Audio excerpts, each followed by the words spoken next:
Des maths à tous, bienvenue sur Révélez vos talents, 40 minutes de podcast au service de votre performance. Dans chaque épisode, nous allons rencontrer une personne au parcours inspirant. On va découvrir ensemble comment elle a réussi à affronter les difficultés de la vie, à se remettre en question, à garder son enthousiasme pour aller de l'avant et réussir ses objectifs. Parce que dans toutes ces histoires de performance, d'espoir et de persévérance, il y a plein de clés qui peuvent nous servir à tous. Et grâce à ça, vous aussi, vous pourrez devenir l'architecte de votre réussite. Ici Christelle Blandin, et je vous envoie aujourd'hui une bonne dose de motivation. On va parler de passion, on va parler d'exigence et d'équilibre, on va parler de la quête du bonheur, du retour aux sources, on va parler de cette jeune Toulousaine, Brandy. Derrière cette femme, une volonté de faire qui, malgré les up and down qu'elle a vécu, malgré toutes les difficultés, a toujours su remettre ses chaussures, poser des crampons sur la pelouse et retourner dans la mêlée. Vous êtes prêts pour la mêlée ? On nous demande d'être de plus en plus dispo. On commence à gagner un petit peu d'argent par rapport à ça. Mais c'est bon, combien gagner d'argent ? Voilà, mon salaire, j'ai 300 euros de salaire fixe et 100 euros de prime de match. Donc voilà, et je peux me faire jusqu'à 600 euros. C'est bien, c'est très bien. Enfin, j'arrive d'un club où j'avais rien. Donc voilà, on joue pas au rugby pour l'argent de toute façon. Mais on est à un moment où, voilà, mais tu vois, à côté de ça, je travaille 40 heures par semaine en termes de travail dans ma vie pro. Et donc à peu près 10 à 12 heures. Donc ça fait des semaines à 50 heures. Et voilà, il faut être performant au travail, il faut être performant dans le sport.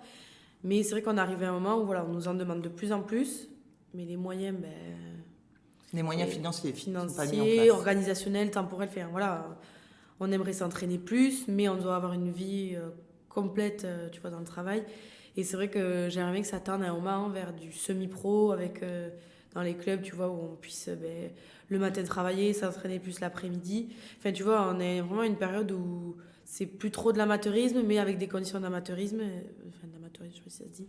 Mais voilà, enfin, peut-être de ça qui est la situation actuelle où il faut devenir de plus en plus performant, mais la structure n'est pas assez adaptée pour ça, quoi. La structure de Toulouse est pas, le club de Toulouse n'est pas assez adapté. Non, de façon générale, non, parce que pour le coup, que pour les structures matérielles, tu vois, on est au stade, on est vraiment très très bien lotis, on a trop de chance, on a une prépa physique qui est à temps complet, qui est tout le temps dispo, mais tu vois, c'est plus le temps qu'on a en tant que femme et en tant qu'on a à consacrer. Enfin, je te dis. Parce que tu t'entraînes combien de temps ?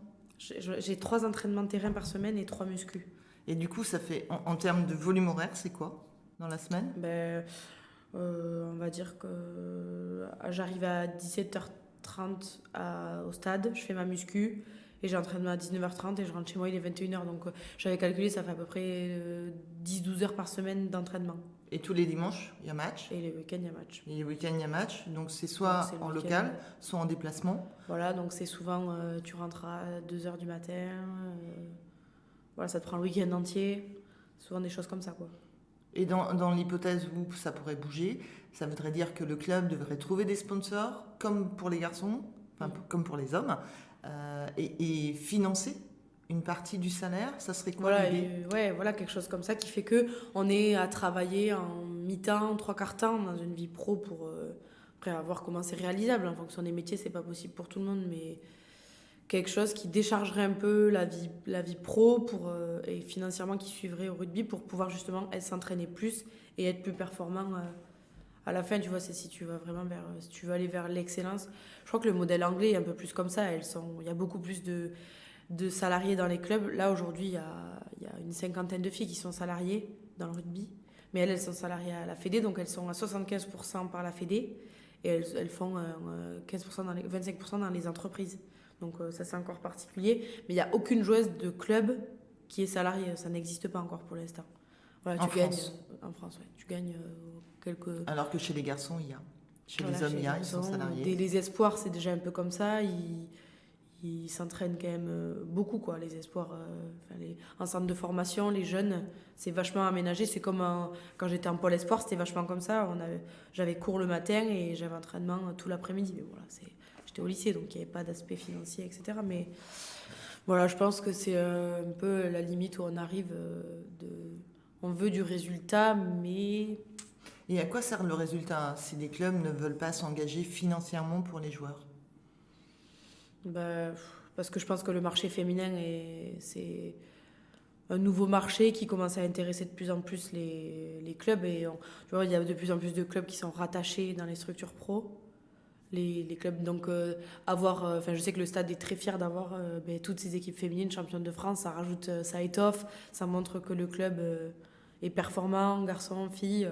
Voilà, après, je pense que c'est pour ça. Puis, voilà, des titres, c'est des titres, et qu'ils soient féminins ou masculins, à la fin.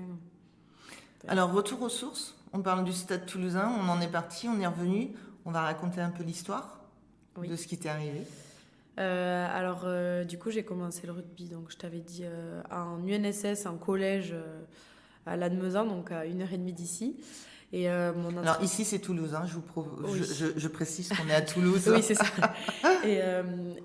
Voilà, il m'avait dit je vais t'inscrire au test en Pôle Espoir, est-ce que ça te plaît, est-ce que tu connais le concept? Et il m'avait expliqué, moi j'adore le sport, donc j'ai tout de suite été emballée. Et j'ai fait 1 an à Lannemezan, donc au Cercle Amical Lannemezanais, qui avait ouvert, j'avais eu beaucoup de chance, ça avait ouvert, et je m'étais régalée avec mes copines. Mais c'est vrai que voilà, je voulais un petit peu viser plus haut, et je suis arrivée l'année donc à Toulouse où David Gérard s'est battu pour que le Stade Toulousain féminin ouvre ses portes. Et donc j'avais fait partie de cette promo on avait connu donc le début au Stade Toulousain, le rugby à 15, parce que je jouais même pas à 15 à l'époque quand j'étais en cadette. T'avais quel âge à cette époque-là? J'ai fait ma seconde, donc on a quel âge en seconde? On a 17, 18. Un peu moins, on a 16 ans, on a 15-16 ans. Sur les 17, 16-17.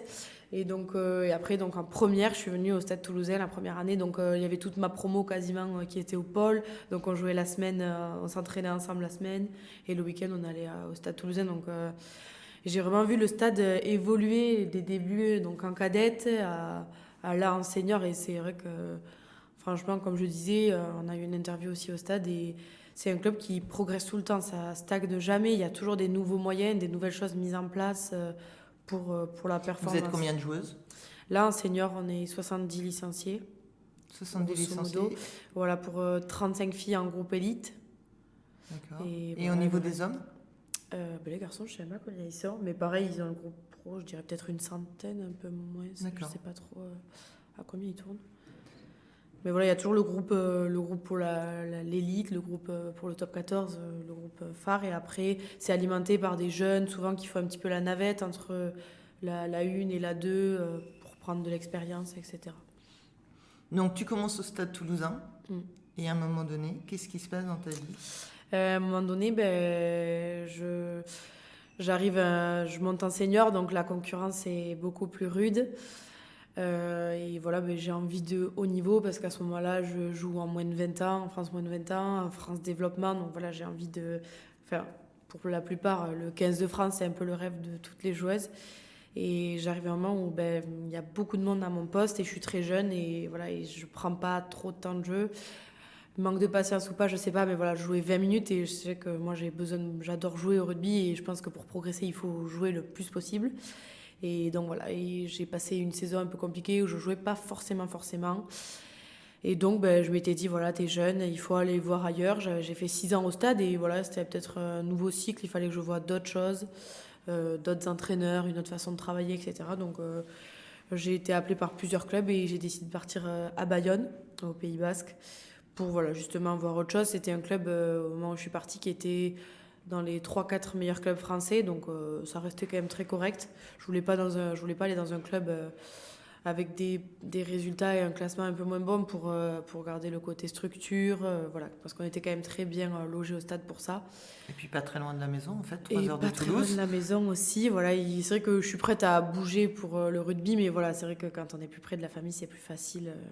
Quand même, ça reste plus sympa pour rentrer, garder le lien quand même. À quel moment tu fais Pôle France? Le Pôle France. T'es encore au Stade Toulousain? Oui. À cette époque? Oui, le Pôle France. Donc j'ai fait mes 3 ans de sport-études, donc tout le lycée, donc de la seconde à la terminale. Et l'année d'après, je suis rentrée en Pôle France et j'ai fait 3 ans aussi, donc en études supérieures, donc quand j'étais en BTS et en licence. Donc, j'étais sur Toulouse encore. Sur le sport-études, Pôle France, il est à Paris? Oui, exact. Combien d'heures tu consacrais au rugby? Combien d'heures tu consacrais à tes études? C'est vrai que ça a été une année très compliquée, mais 2 années de BTS. La première année, je me suis fait les croisés d'ailleurs, donc ça a été un peu une année blanche pour moi. Mais donc j'étais en BTS en alternance, donc je faisais en termes de fréquence, euh, j'étais 2 jours en entreprise, 2 jours à l'école, pardon, et 3 jours en entreprise. C'était ça, tout le mois entier fonctionnait comme ça, et j'avais environ une semaine par mois où je montais à Paris, au Pôle France, pour m'entraîner. D'accord. Alors, tu t'es fait les croisés. On va expliquer un peu ce que c'est que les croisés pour Alors, les auditeurs. Oui, pardon. Du coup, une rupture des ligaments croisés, donc c'est au niveau du genou. C'est une blessure, hélas, qui arrive quand même assez fréquemment dans une carrière. Donc, ça en fait pratiquement au moins un. Et voilà, du coup, c'est une très longue blessure qui prend à peu près de la blessure à la reprise des terrains presque un an, le temps de bien reprendre, etc. Donc voilà, c'est opération.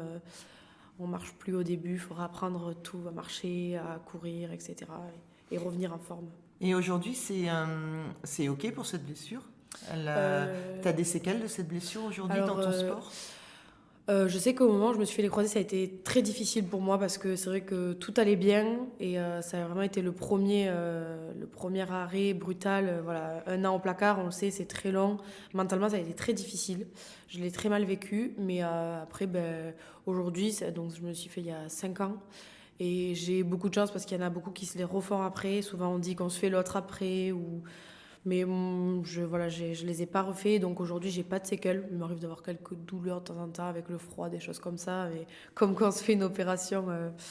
Mais franchement, non, rien de. Aujourd'hui c'est derrière et voilà, c'est fait. Je regarde mes cicatrices de temps en temps mais voilà, c'est passé, ça fait partie de mon histoire et c'est. Un souvenir de guerre. Voilà. Et donc mentalement, comment tu t'en sors de cette blessure? Mais je me dis que ça forge un peu de caractère, ça. Et je me rappelle surtout quand j'étais dedans, voilà, je suis partie à 15 ans, la tête dans le guidon un peu, on voit plus trop les amis, la famille, parce qu'on s'entraîne la semaine, le week-end il y a les matchs, il y a les sélections à Paris, etc. Et j'avais un peu perdu mes amis, ma famille, sans le vouloir, voilà, on devient juste une rugbyman et on fait plus rien à côté, on n'est que ça. Tu dis rugbyman et pas Oui, rugbywoman? j'aime pas du tout rugbywoman, mais c'est personnel. Oui, on dit D'accord, donc rugbyman, ok. Gardons le Mais c'est terme. vraiment très Un personnel. rugbyman au féminin, c'est mignon. Voilà, une rugbyman du coup. Une rugbyman au féminin. Et du coup, ça m'a réappris à voir que justement, on est autre chose. On est une femme, on est une fille, on est une amie. Voilà, et j'ai repris l'habitude de faire des choses en famille, avec mes amis. Et voilà, de voir. Parce que je sais qu'à cette période-là, je me sentais un peu. J'avais rien de plus que les autres. Je sais pas comment expliquer, mais voilà, j'étais une jeune fille banale. Et c'est quelque chose qui m'allait pas forcément. Je voulais être performante dans quelque chose, mais bon, il a fallu prendre son mal en patience et réapprendre, voilà, à passer du temps en famille. Et c'est bien aussi de voir, parce que c'est vrai que dans le rugby, on côtoie beaucoup de monde. Et en fait, c'est des gens de passage, parce que quand on est pris dans l'engouement, voilà, on est avec tout le monde, mais quand on se blesse, on s'isole beaucoup, sans le vouloir. Et voilà, et moi, la première, aujourd'hui, je vois des filles qui se blessent et je prends pas forcément de nouvelles. Et voilà, et quand elles sont là, on prend le temps. Mais voilà, on se rend compte que c'est comme au collège, en fait. On a beaucoup d'amis, mais à la fin, on en a très peu. Et des gens qui prennent des nouvelles, qu'on voit souvent, surtout sur des longues blessures. Donc voilà, ça permet un peu de recentrer tout et de se rapprocher des gens vraiment importants dans la vie. Cette blessure, elle a permis de retrouver un équilibre plutôt entre la vie perso et le sport? Oui, franchement, c'est quelque chose qu'on apprend. Il faut pas être dans la vie, il faut pas être trop dans quelque chose. Voilà, trop avec son petit ami ou trop avec ses amis. Il faut un peu d'équilibre dans tout. Et c'est vrai que moi, j'avais tout dans le rugby, quoi. Tout tourné autour de ça, uniquement autour de ça. Et ça m'a permis d'équilibrer un peu les choses, de remettre un peu chaque chose à sa place. Et voilà, de trouver quelque chose de plus sain au quotidien, je pense. Donc ça a été peut-être un mal pour un bien.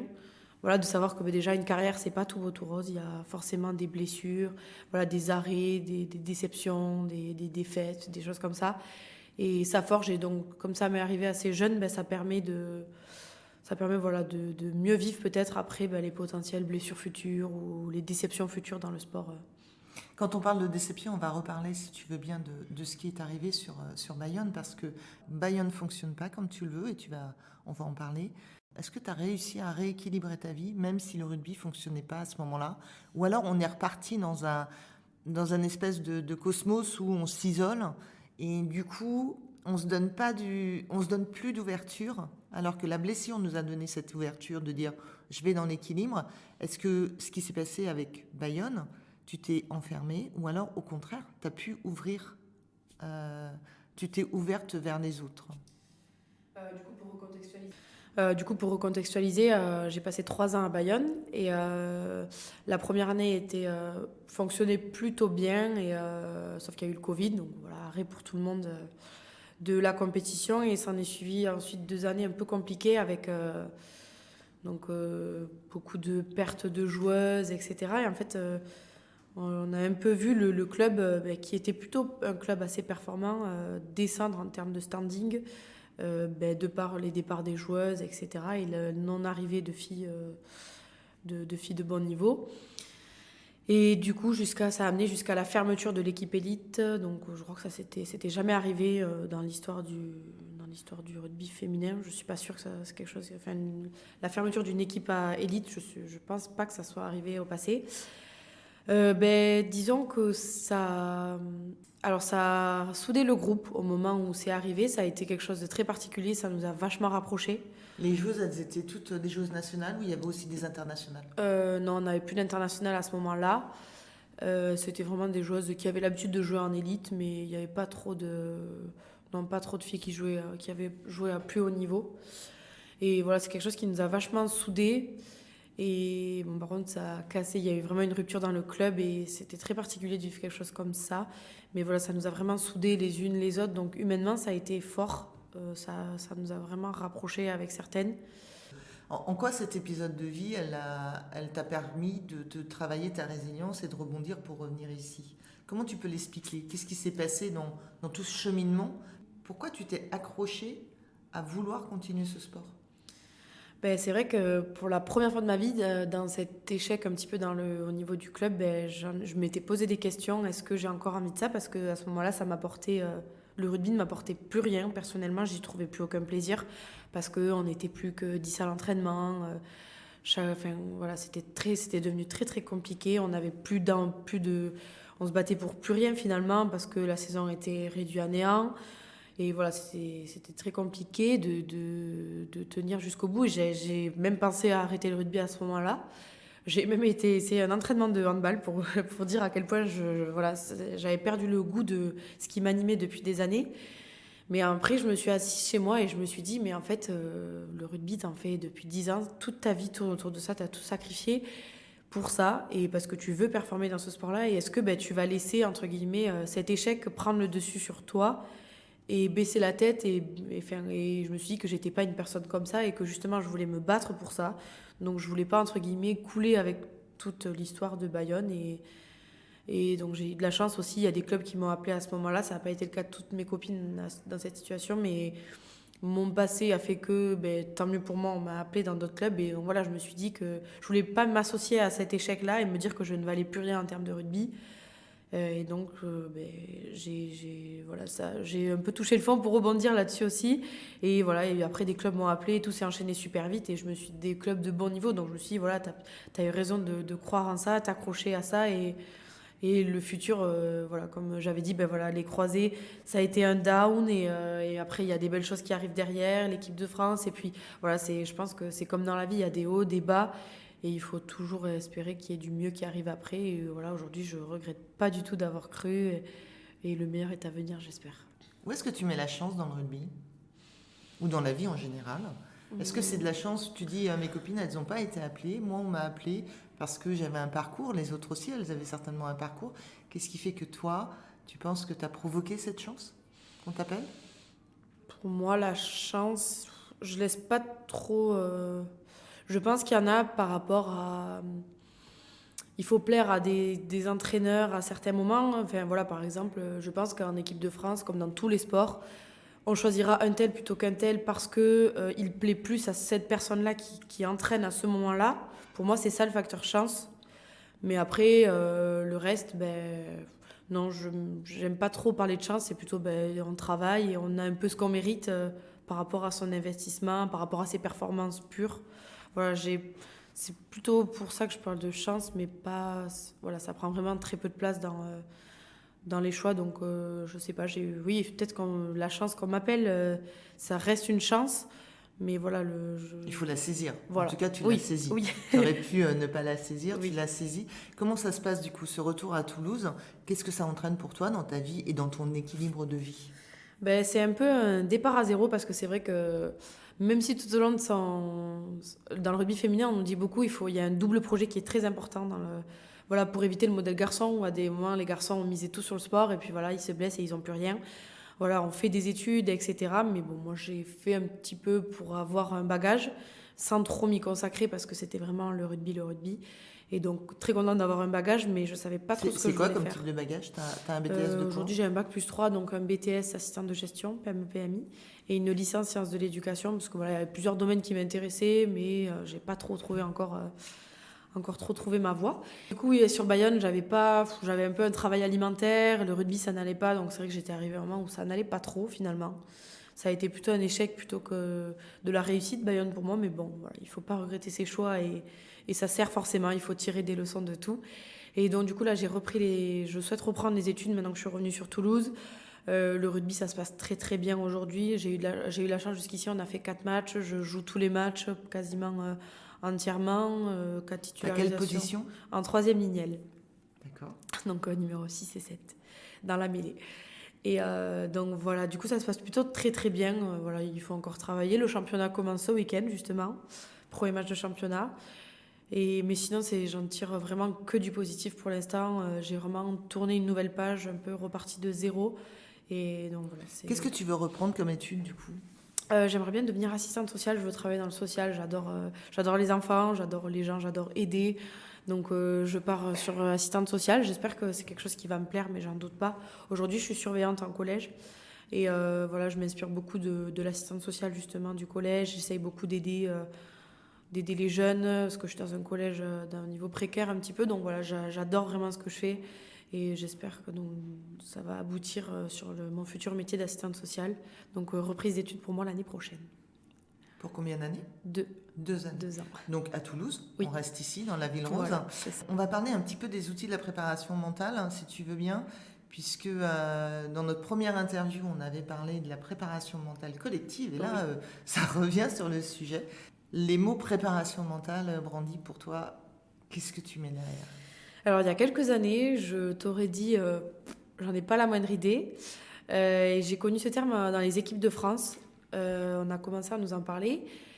Et en fait, aujourd'hui, je trouve ça fou vraiment, je trouve ça vraiment fou, j'emploie le terme fou de se dire qu'on se prépare pas mentalement, on se prépare physiquement. Mais je pense qu'aujourd'hui, la préparation mentale est tout aussi importante que la préparation physique. Et voilà, ça nous paraîtrait absurde de ne pas courir et d'arriver un petit peu hors forme à l'entraînement, ça nous paraîtrait impossible. Et pourtant, la prépa mentale, on n'y accorde pas encore assez d'importance. Je me suis rapprochée sur Bayonne d'un préparateur mental. C'est un ancien plongeur. Donc voilà, qui m'a fait connaître des techniques de relaxation. J'ai expliqué ma problématique que j'avais, moi, dans le sport aujourd'hui pour tendre à la performance. Et c'est vrai qu'il m'a donné beaucoup d'outils, de méditation, etc. Et c'est des choses auxquelles je n'ai pas été très réceptive. Alors voilà, peut-être que c'est à moi, parce que je suis un petit peu un profil énergétique, j'ai du mal à me détendre, etc. Et je n'ai pas été très réceptive à ça. Et c'est vrai que ça a pas trop abouti, donc je cherche encore quelqu'un dans la prépa mentale pour m'aider justement par rapport à mon profil à trouver les clés pour performer. Donc ça c'est bon, on a trouvé, je suis là. Voilà, exactement. Donc on va travailler ensemble. Dans la préparation mentale, effectivement, on donne des outils qui correspondent à l'athlète pour aller vers la performance. L'objectif, c'est quand même de trouver un équilibre entre la vie perso et la vie pro. On ne peut pas être que équilibré dans le sport ou que dans la vie perso ou que au professionnel. Qu'est-ce qui serait pour toi judicieux de mettre en place pour que tout s'harmonise et s'équilibre? Bonne question. Est-ce que je peux répondre à ça aujourd'hui? Je ne sais pas, parce que je n'ai pas encore tous les outils. Je n'ai pas encore connaissance de tous les outils. Sans pouvoir les nommer, tu es rayonnante quand tu parles de rugby, tu es rayonnante quand tu parles de ce nouveau job que tu as pris et sur quoi tu veux aller. Aujourd'hui, tu es dans la performance, tu commences à aller vers ce que tu as envie d'aller et performer encore plus. Tu vas reprendre des études, tu vas devoir être aussi performante dans les études. Comment tu pourrais définir ce qu'il te manque aujourd'hui pour être sûr que dans 2 ans, ou en tout cas mettre toutes les chances de côté, pour que dans 2 ans ou pendant le championnat, tu arrives à performer? Ben, là, aujourd'hui, j'arrive à l'identifier dans le rugby. J'arrive vraiment à identifier ce qui me manquerait et ce qui ne va pas. Après, dans la vie pro, ben, j'ai vraiment... je sais que voilà, je veux aussi être performante dans ma vie professionnelle que dans ma vie rugbystique.